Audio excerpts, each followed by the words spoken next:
So it's time for another project where I've no idea what I'm doing.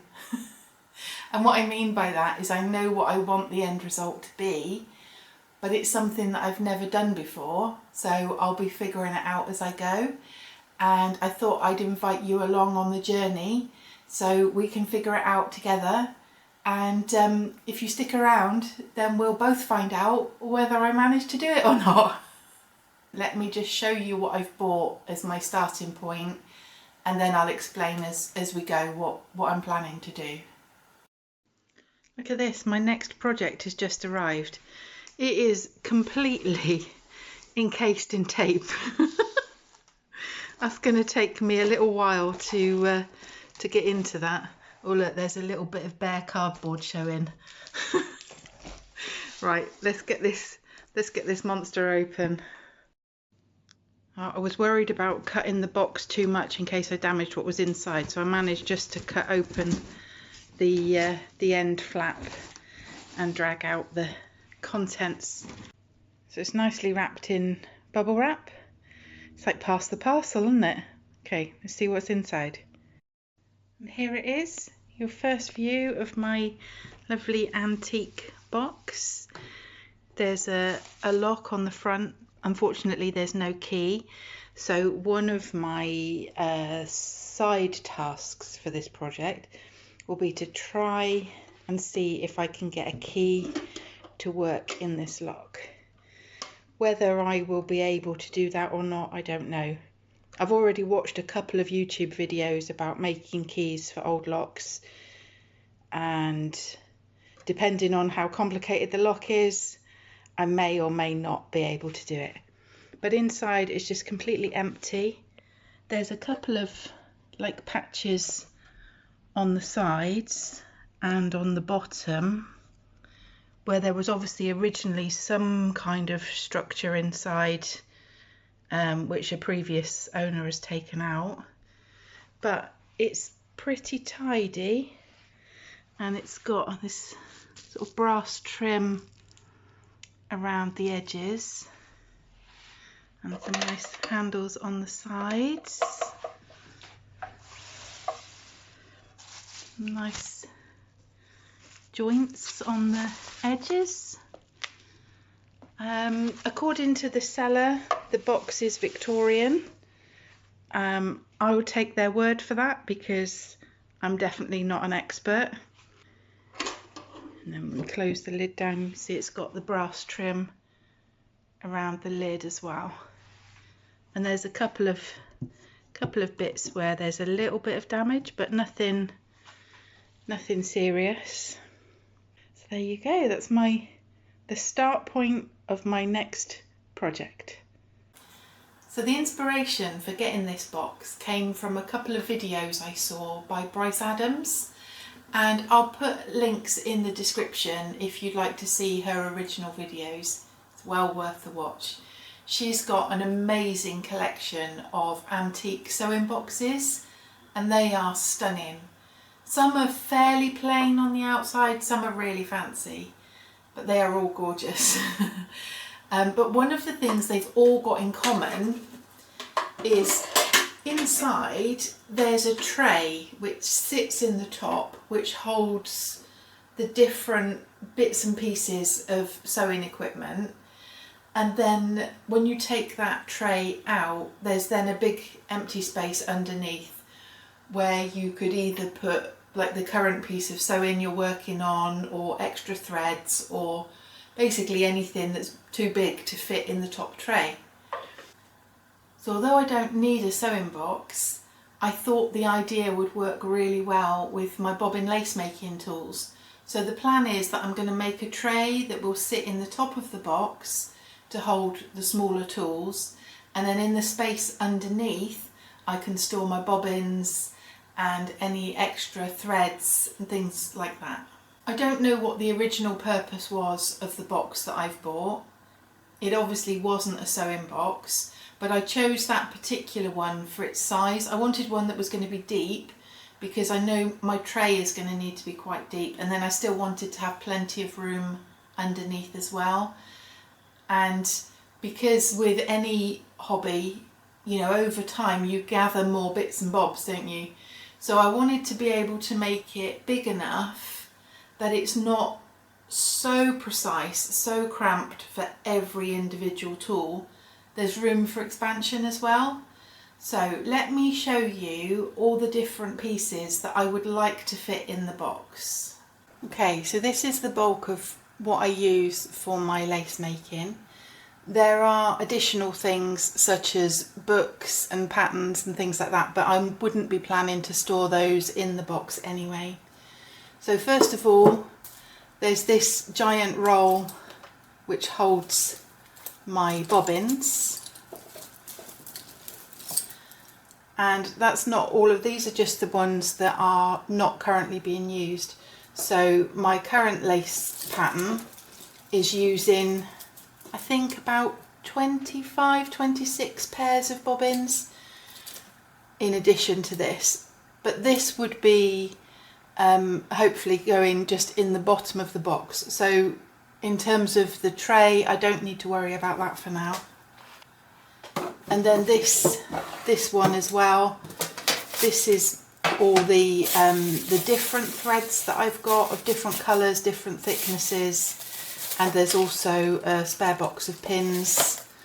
So again, that will be hopefully able to fit in the bottom of the box. So the bits that I hope to put in the tray are here. Okay, so let me show you what's in this little tin first. This cloth is just textured, so that when I'm laying out beads for making the spangles, they don't roll around. It's just slightly sort of velvety kind of texture. And then I've got a small pair of pliers and wire cutters. My wire, need to get some more wire.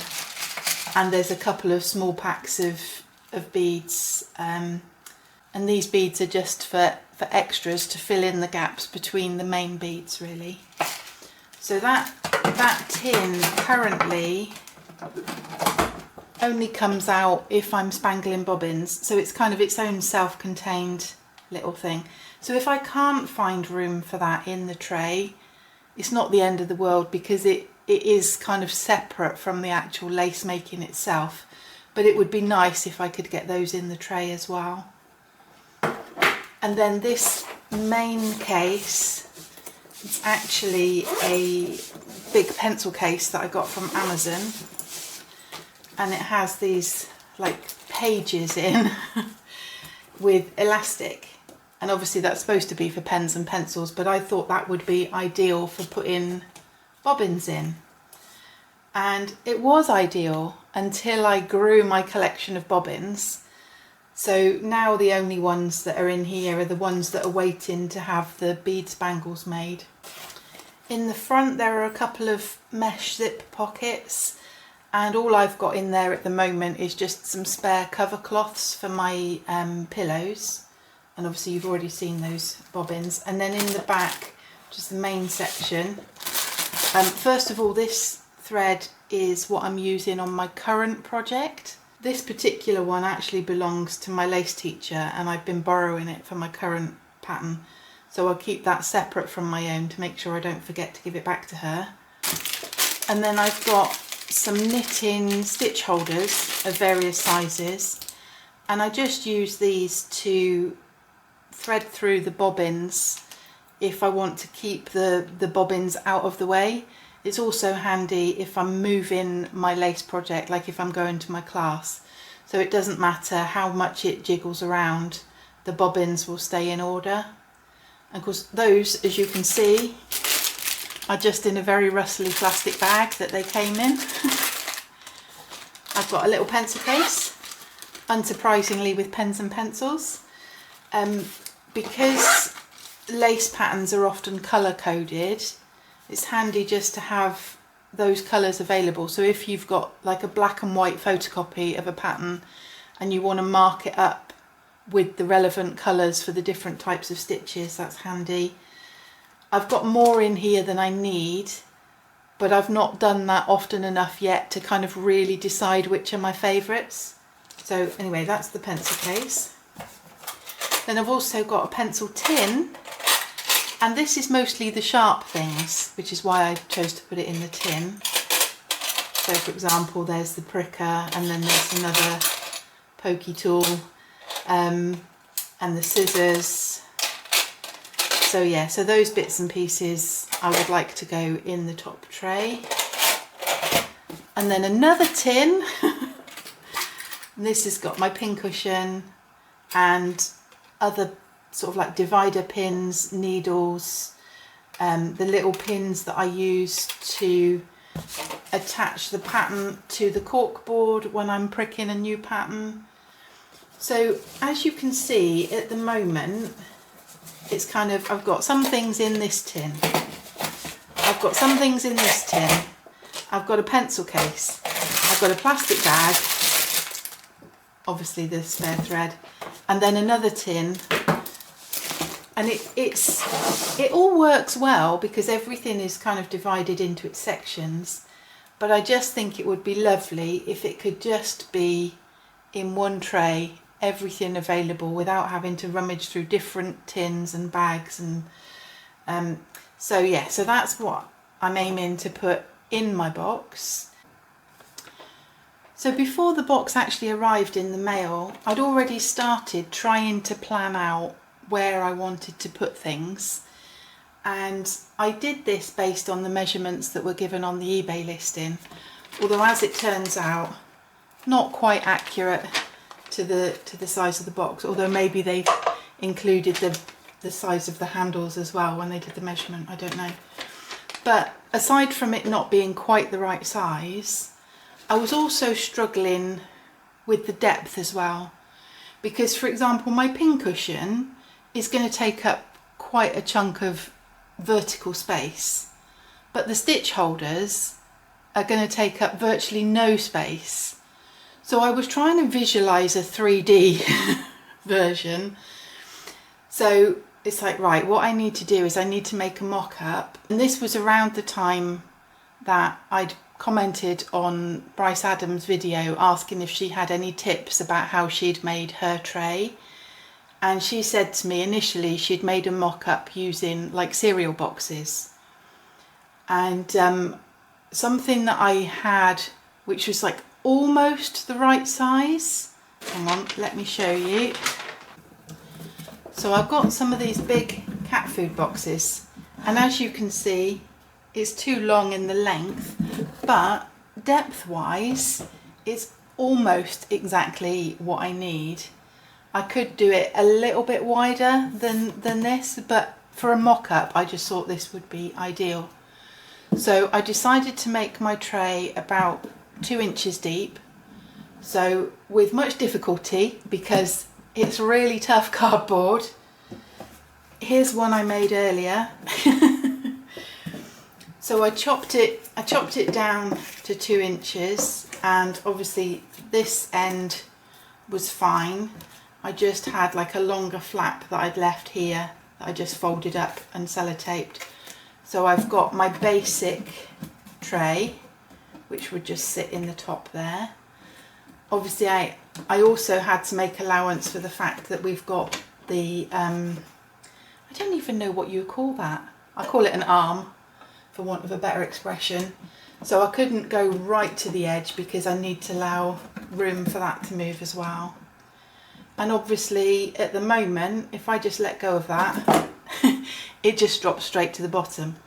So one of the other things I will need to do is to put some like supports in the corners so that the tray has got something to sit on and it won't just drop down.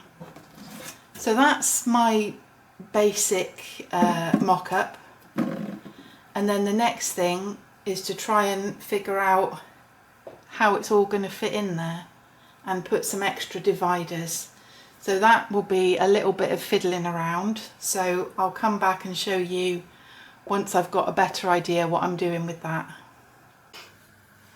Let me show you my finished mock-up. I'm really happy with how it's turned out so far. So at the moment this tray is just sitting on top of the stuff underneath because I've not put the corner supports in yet. And on the final version, I will put some like ribbon tabs on the end so that it's easy to lift out the tray. So let me show you inside first. So at the moment we've got my bags of various size threads, spare pins, bobbins, and then underneath is the cork board for pricking the patterns. I could probably organise the threads better than that, but they're fine for now. So let me just move this out of the way.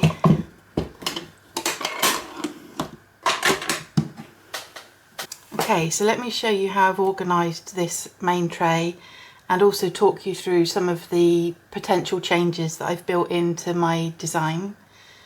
So if we start over here on the left, these are the tools that were previously in the metal pencil tin.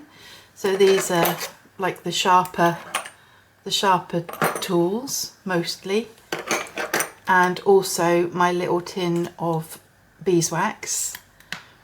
I did think about making a separate little compartment for the beeswax. I think that would have been quite cute. But because I wanted to keep it as, I say, multifunctional as possible, so to allow room for if I want to change things around at a later date. So I decided just to leave that in there. There's plenty of room. And you may or may not be able to see on camera, but I've actually got some little bits of sellotape sticking up here. And in the final version, I'm planning that that will be ribbon, not sellotape, because this little section lifts out. And as you can see, it's roughly half the height of the full tray. And that leaves empty space underneath for other tools or anything else that I might want to put in there that's not too deep. I didn't mention earlier, but I've also got some bits and pieces for tatting. So I could potentially put my tatting shuttles and a few even little bits of thread under there. And then this section here at the back, this is where I had the tools for spangling the bobbins. So that all fits in there quite nicely. And then here, obviously, is the pincushion. But underneath that, I've put a false bottom. And underneath that is where I've got the divider pins, needles, other pins, bits and pieces like that. I did think that I could have made like a box section for the pincushion to sit in like I did here. But because it's literally only one item sat on the top, I thought it's not really necessary. You can just have a flat piece sits in there. And in both of these compartments, I don't know how well it'll show up on camera, but there's actually like a little ledge that I've made for this to sit on, and the same here. It's got little ledges for this separate box to sit on. It might be a little bit confusing to look at because there's also an additional lip there, but that's just part of the original structure of the box. So we just ignore that top one. That won't be on the final version. And then this front section, I've got my pencil case and then all the stitch holders underneath. Now, I think I mentioned earlier that I've got way too many pens and pencils in here, but I don't know yet which ones I would use on a regular basis. As I go along, I will hopefully thin down the amount of pens and pencils. And with that in mind, I've created something else. I've made this separate little tray, which, like the others, will just sit in there. And at the moment, the pencil case sits too high. But if I do manage to narrow down the number of pens that I'm carrying, I could either put those pens and pencils directly in that tray, or I could put the pens and pencils in the bottom and then put the stitch holders in that tray. So trying to build in, you know, some future options. And on the comment that I got from Bryce when I'd asked for any tips about how she'd done her custom made tray, and obviously initially she said she'd used a cereal box for the mock-up, and obviously I've used the cat food box. And then she said, make sure that you do basically lots of experimenting with what you want to put where. Make sure it's not too small in some areas, too big in others. Keep measuring, keep checking. And let me just take these out a minute and show you the actual main bit of the structure. So this is the kind of the stand-up bit, and then there's like extra sort of sections glued in for the like little shelves or the extra boxes to sit on. So I've put the bits back in these two sections, but I just wanted to show you something else that I've been thinking about with these two rectangular sections. So when I took this out earlier, I showed you there was a space underneath where I could potentially put my tatting, chattels, etc. And at the moment, all of my tatting bits and pieces are in this little tin. If I was, I don't know, going away for the weekend or something, and I wanted to take something to do while I'm away, obviously it's not that practical to take my bobbin lace with me. But this is like quite nicely contained for, you know, if I want to take my tatting with me. So what I could do is I could either transfer these things into the bottom here for storage at home, or I can put my spangle bits and bobs in that bottom bit. Unfortunately, it's not tall enough for the cloth to go in as well.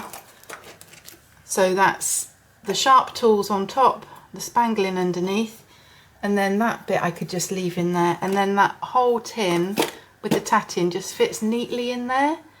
So whether I keep my tatting together in its own tin, or whether I switch that back over and put the spangling tools in there and the tatting loose underneath, either way, that fits in nicely too. And then, like I say, I've got this additional box which can fit in that space there. So I am really happy with how this has turned out so far. And I'm going to be sensible. I'm going to try and be sensible and use it like this for a while.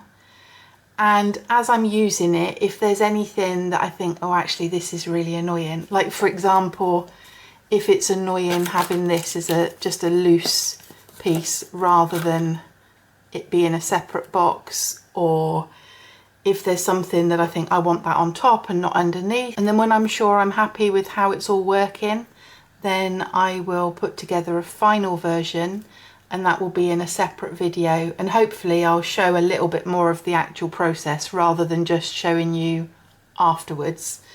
And in that video I'll mention a little bit more about the helpful tips that Bryce gave me about how she did her final version as well. So I hope this has been interesting, and obviously mine has been specifically about my bobbin lace tools, but the same technique would apply whether you're doing a sewing box like Bryce did, or any other kind of hobby that's got small tools or different categories of tools that you would like separated. So let's put this case back in its little home, and I'll see you next time. Thanks for watching.